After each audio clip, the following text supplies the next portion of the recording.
Outra pauta que eu queria entrar, a gente sempre comenta aqui sobre uma matéria do Fantástico que fala sobre haters. Não sei se você já chegou Sim. a assistir. Eu queria saber o nome que se dá, se é uma doença, para esse hater que sente prazer em ver o outro muito debilitado com os comentários dele. Olha, eu acho que tem duas coisas. Eu acho que tem aqueles que são perversos, perversos mesmos. E existe um grupo hoje radical, não sei se você já ouviu falar nos celibatários involuntários. Celibatários involuntários é um grupo de homens que se definem como, tipo assim, as mulheres não me dão bola, não, nós não temos as mulheres porque tem uma cambada de homem, como é que se diz, que ostenta, e elas não valem nada, elas só estão atrás de homens que possam dar dinheiro, interesseiros, e eles pregam que as mulheres sejam submissas, tenham leis muçulmanas. Sim, ouvimos sim falar. O Alberto Delisola comentou com a gente num episódio aqui. Sim. Isso. E isso está dentro de um grupo de pessoas que estão muito ligadas ao terrorismo. São pessoas, em geral, muito mal resolvidas. São pessoas adultos fracassados, que eu digo, que não chegaram a lugar nenhum e têm ódio de quem chegou. Entendi. Isso aí é um problema muito mais de uma geração, e cada vez está aumentando, porque você vê, hoje a geração de 30, 40 anos tem a opção de gente que ainda vive com pai e mãe, né, gente? Eu me lembro que quando eu tinha 19 anos, a gente não queria comprar o primeiro carro, a gente queria alugar o primeiro apartamento. Para a gente poder morar sozinho, para a gente poder batalhar, pegar ônibus. Isso era uma coisa. Exatamente. Hoje em dia, as pessoas, 40 anos, não vou sair da casa do meu pai, não vou sair da casa da minha mãe. E, ao mesmo tempo, querem um emprego que dê a eles todo o conforto que eles têm na casa do pai e da mãe. O que é uma contradição.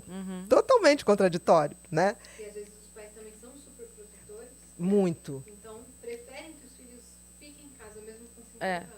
Exatamente. Exato. Porque enquanto eu te banco, eu mando em você, né? Sim. E muitos pais, tipo assim, se não tiverem, depois de aposentadoria, o controle de alguma coisa, não sabem o que fazer. Então, e tem uma geração de pais que, tipo assim, eu vou dar tudo para os meus filhos, que eu não tive. Gente, dar tudo para os filhos é apostar no fracasso como Sim. pessoa. Você está apostando que seu filho vai ser um fracasso. Ele não vai correr atrás de nada? Nada. É. Em geral, esses que são os que vão esperar pai e mãe falecer para pegar a herança, esses, em geral, exigem que, tipo assim, eu recebo no meu consultório barbaridades hoje, do tipo assim, Bia, eu quero que você dê um atestado para meu pai me passar a herança.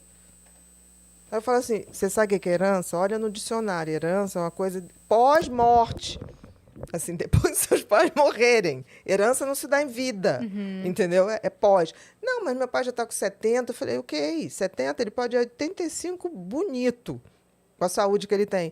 70 tá cedo ainda. Esse excesso de dar para essa geração botou num patamar que eles estão querendo muito. E eles estão querendo tudo aqui agora, né? À toa que tem os meninos da boate, né? Que batem nas meninas porque não dão bola para eles. Então, eu acho que os haters... E é muito aquela coisa de... esse emprego paga pouco, né? Tudo é pouco. Esse emprego paga pouco, não vale a pena. Exatamente. Ah, mas se eu fizer isso, aí... Mas também não faz o outro. Não. Não faz isso, mas também não faz o outro, mas também não sai. E aí você fica... Tá, mas e aí? O que vai ser, então? Sim. Não vai, porque ele já está esperando, já foi dito. Porque esse pai já falou, tipo assim, você vai ter um apartamento que eu já comprei para você, você já tem aquilo outro.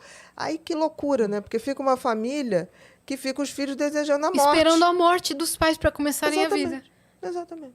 Que loucura. Que loucura. Então, E assim, que triste, né? E que triste. Pros dois. Para os dois Pros lados. dois. Pros dois lados. Porque, assim, eles não se tornam ninguém. E eu acho que os E os haters... pais não se tocam, às vezes. Não se tocam. Eu acho que os haters estão muito nesse aspecto de uma geração que não conseguiu explodir e ficou ali esperando o que eles têm direito, que eu acho tão engraçado, que tem pessoas que nunca fizeram nada e se falam, mas é o meu direito legal. Eu merecia. Não, eu mereci. Né? Como assim? Pode ser até um direito legal, mas nem tudo que é legal é justo ou correto. Está na lei. Mas isso não quer dizer que seja a coisa mais ética do mundo. Você viver a vida inteira para receber um dinheiro que você não trabalhou por ele. Sim. Eu acho até que é moral, tá dentro das regras. Mas não sei se é ético, né? Então, eu acho que os haters têm uma mistura de gente perversa, que fica ali gozando com o sofrimento do outro, como eu acho que tem também um caldo de gente muito invejosa. Sim. Eu Que é, percebo... que é apenas invejosa, daí não é doença, né? Exatamente. É só triste pra É caralho. só mas triste, é. É triste de qualquer maneira. É. Eu percebo que tem muito uma situação que é assim... A pessoa quer ter aquilo que a outra tem, mas ela não está disposta a pagar o preço que a outra pagou. Então, ela vê onde a pessoa chegou. Mas para chegar lá, a pessoa ralou pra caralho. Mas não quero ralar pra caralho. Eu só vejo a sorte, né? Que é ótimo chamar de sorte. Sim, sim. Eu só vejo a sorte que a pessoa deu. Eu não vejo tudo que ela abriu mão, de tudo que ela trabalhou, quantas horas por dia ela se dedica, mas eu quero estar lá. Exatamente. Então é assim, ó. Eu tô aqui, a pessoa tá aqui. Pra eu chegar onde ela tá, dá muito trabalho. Então é mais fácil eu lutar pra derrubar ela, porque daí a gente fica igual aqui embaixo. Isso mesmo. É isso aí. Isso mesmo. Né? E isso é inveja. Porque tem gente que fala assim, não, inveja é uma admiração. Não, inveja não. O invejoso, ele quer o que você tem e ele, na cabeça dele, ao você ter, você tirou o direito dele ter. Entendeu? Não existe inveja boa ou ruim. Admiração é coisa boa. Inveja, não. O invejoso acha, se você está nessa posição, Cris, é porque você tirou o direito De da quem outra deveria. pessoa, de quem deveria estar aí. Essa é a cabeça do invejoso. É uma cabeça muito esquisita. E você estava falando desses grupos, quando eles se juntam em grupo, é aí que eles se fortalecem. Porque sozinhos, às vezes, eles não sentem que eles estão fazendo parte de nada. Exatamente. Quando eles entram para um grupo, aí eles se sentem parte de algo. Eu acho que tem uma frase que eu gosto muito, que é a gente evolui e ascende na individualidade. E a gente se aliena na coletividade. Né? Nossa, que maravilhoso. E é uma coisa que, se você for ver, torcidas organizadas. Eu uma vez tratava um menino adolescente, um fofo. Ele tinha uns 16 anos. O menino era um amor, lindinho, tal. Um dia eu abro o jornal, ele está no meio da gangue do Flamengo, mas assim, preso. Eu falei, não estou acreditando nisso. Aí, quando eu fui vê-lo novamente, eu falei, você faz isso? Ele, não, só quando eu estou em grupo. Eu falei, mas como assim? Ele falou, eu tenho uma outra identidade. Eu falei, não, você tem uma outra perversidade. É literalmente, alienação em grupo é uma coisa muito perigosa. Que loucura, né? E você vê o seguinte, cada vez mais você tem eventos que reúnem mais gente. Isso significa que cada vez mais a gente está evoluindo individualmente num processo menor. Sim. Os eventos hoje, eu me lembro, quando eu tinha meus 20 e poucos anos, o máximo era ir no Canecão, que era uma casa de shows no Rio de Janeiro, que dava mais ou menos 1.000 pessoas. Hoje, um show grande, você pega aí, nem sei. 100 mil pessoas. 100 mil pessoas, é uma coisa surreal. Você acha que alguém ali está em algum momento... Primeiro que quando começa, o povo já está tudo bêbado, né? Ou doido. Porque marca para começar 11 horas da noite, abre os portões às 3, aí a última atração entra às 1 da manhã. É surreal, entendeu? Eu acho que existe hoje, e se a gente for ver bem, existe hoje um excesso de entretenimento sem conteúdo que leva uma alienação muito grande, e não é por outra razão que a gente não tem gênios nesse século. Qual o gênio desse século? Tudo que está aí hoje, raio laser, celular, satélites, tudo a gente deve aos físicos do início do século passado. Sim. Tudo. Einstein, Tesla. Não tem ninguém. Ninguém esse século não tem um gênio. Porque para se criar um gênio, você tem que ter silêncio, você tem que ter horas de solidão. Sim. É muita lapidação, né? Muita lapidação. Não se faz um gênio. Então as pessoas falam, não, mas hoje eu tenho o celular. Sim, mas tudo que levou à criação do celular está no século passado. Você está aprimorando. Você não tá criando simplesmente está nada. pegando uma coisa e lapidando. Sim. Não tem E porque nenhuma criação. a tecnologia por si só, a evolução vai acontecendo, né? Sim. Então, as pessoas vão naturalmente melhorando aquilo que elas O usam. computador, né? Ele foi aquele... Teve até um filme que foi o jogo... Daquele cara que... Foi da matemática, né? Isso. Do Alan Turing, é isso? É o Alan jogo da Turing, imitação. O jogo da imitação. Você Sim. vê, toda a programação da linguagem digital, que é binária, foi ele que fez. Foi ele.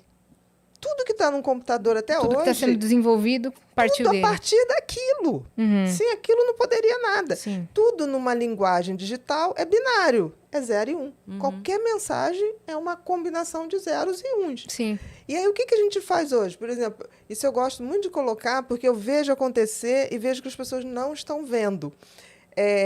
Você viu como hoje as pessoas estão radicalizadas? Em todos os sentidos. Todos. Não estou falando Pra só extremos. política, não. Tudo, Qualquer área. qualquer coisa. Qualquer área. Por quê? Você não pode mais tanto faz alguma Não, coisa. não. Ou você Porque aí- ama ou você odeia. Porque então você não tem personalidade, você não se Nenhuma. posiciona, você tá em cima, do muro, tá passando Exatamente. pano, Não. você tá...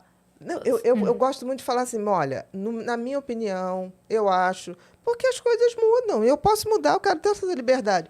Várias pessoas, quando falam isso, me mandam coisas assim, não fale mais isso, tira o poder da sua influência. Eu quero ter poder, alguma coisa. Entendeu? Tipo assim, eu acho mesmo. Pode ser que daqui a 10 anos eu falo, gente, o que eu achava Eu estava quero tudo ter o poder errado. de mudar. Eu quero ter o poder de mudar. É. Exatamente. Então, o que está acontecendo? Hoje, as redes sociais, elas que são a grande praça de discussão de tudo. Sim. Desde a cor do biquíni às eleições. Quem é que comanda as redes sociais? Inteligência artificial, Sim. que é binária. É sim ou é não. Então, se eu curtir um comentário seu, aquela inteligência artificial parte do princípio que nós somos afins. E aí, ele só me mostra o que você posta. Sim. E eu deixo de Você fica de aqui, ó. ver outras pessoas. Então, as pessoas estão se degladiando e não estão vendo que nós estamos sendo manipulados por uma inteligência artificial que não tem sentimentos. Sim. Totalmente. E a Não gente... sou contra as redes sociais. Nem a gente. Mas a gente Afinal, tem que ter... estamos todos utilizando uma. Exatamente. Mas a gente tem que ter a sabedoria de, tipo assim, essa máquina, ela não tem sentimentos, né? E tem uma opção de gente que, de repente, eu vou ver, eu não vejo mais postagens de Sim. pessoas, assim, amigos. Falo, gente, o que aconteceu? Eu vou lá, eu tenho que seguir de novo, porque deixou de seguir. Que a bolinha lá dos stories fica lá pra trás, ou deixou de Ou seguir. some, ou então tira mesmo. É.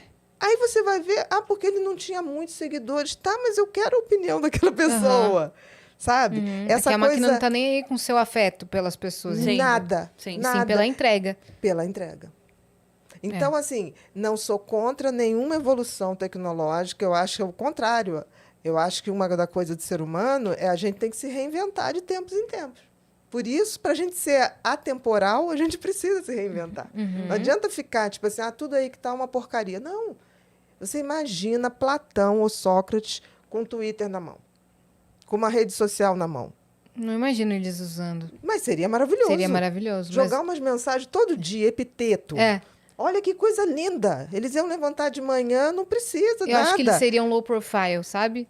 Gente, eles iam deitar e rolar. O poder de influência. Agora, o que acontece hoje não é isso, né? E a gente está cada vez menos exercitando a nossa atividade cerebral, né? E não se sabe no futuro quais doenças neurológicas que a gente vai ter cada vez mais cedo, né? Alguém falou pra gente, acho que foi o marido da Gretchen, que falou pra gente que tem um estudo que os jovens cada vez mais cedo vão ter Alzheimer e outras doenças. Porque a gente bem provável que isso ocorra. Como gênios, onde estão? Sim. Outro dia, não sei quem falou, um menininho chegou para mim, não, mas o inventor do Face, tia. Eu falei, não, isso não é genialidade, amor. Genialidade é aquilo que muda a história da humanidade. Tudo bem, pode ter até mudado a forma de relacionar, mas isso não salvou vidas, né? Tipo assim, eu estou muito mais interessada no cara que vai trazer a vacina anti-câncer. Isso vai mudar um paradigma de longevidade. Então, até essa coisa da gente mostrar para as crianças quem são os heróis de verdade. Ou, que nem a Esther Sabino, que descobriu a sequência do genoma do coronavírus. Exatamente. Isso é genialidade, isso é alguém compromissado. Porque, assim, como ser humano, a gente não veio aqui para ser feliz. Nem para eu mereço, né? Eu mereço. A gente veio aqui para evoluir como ser humano. Não precisa nada. Qual é a função do Sol? Aquecer para gerar vida, não é isso? Nós também somos parte da natureza. Nós também temos uma função. A única diferença é que nós foi nos dado o direito de escolher como exercer essa função, de ser humano. A gente nasce humano, mas ser humano é quando eu tenho valores, virtudes, ou seja, pratico esses valores e tenho o fator de soma, ou seja, a minha vida tem que somar para mim, mas tem que somar coletivamente. E isso é a função do ser humano. E a gente não tem exercido essa função. A gente está simplesmente humano. E você estava falando de solidão, cada vez menos também as pessoas estão conseguindo ficar sozinhas.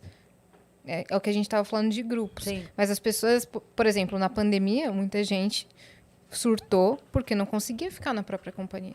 Que foi essa questão da solitude, né? As pessoas solidão não e sabiam solitude. o que era solitude. A solitude é esse conforto. Por exemplo, quando eu escrevo, eu fico muito sozinha. E é fundamental para que isso ocorra. Eu só passo a dividir a minha escrita quando eu acabo e aí eu começo a dar para pessoas, amigos, assim, lê isso aqui, vê se está legal, lê isso aqui, quero uma crítica sincera. E de pessoas que vão ser sinceras. Sim. Né? Eu tive a minha primeira empregada se aposentou na minha casa. E era muito interessante que eu falava assim, lê isso aqui, Vânia. Aí ela lia, eu falei, como é que tá? Ela falou, olha, eu não entendo muito, mas eu sinto que é bacana essa energia. E a opinião dela Era importava. opinião. Aí eu falei, peraí, mas eu vou tentar escrever de uma maneira que você entenda. Aí eu botava ela, agora eu entendi. Então, é uma referência de uma pessoa que não vai falar, tipo, não, tá ótimo. Né? Porque, assim, sempre que eu comecei a escrever, meu objetivo não era escrever para os meus colegas. Meu objetivo era escrever para o público geral. Sim. Era escrever sobre neurociências, sobre funcionamento cerebral para quem não entendia. Para que a pessoa pudesse ler, ir no médico e questionar. Eu li isso aqui, isso faz sentido, não faz sentido? Como é que eu sei se eu tenho isso ou não? Então, isso eu acho que é esse fator de soma que não dá para você não dividir o conhecimento. Perfeito.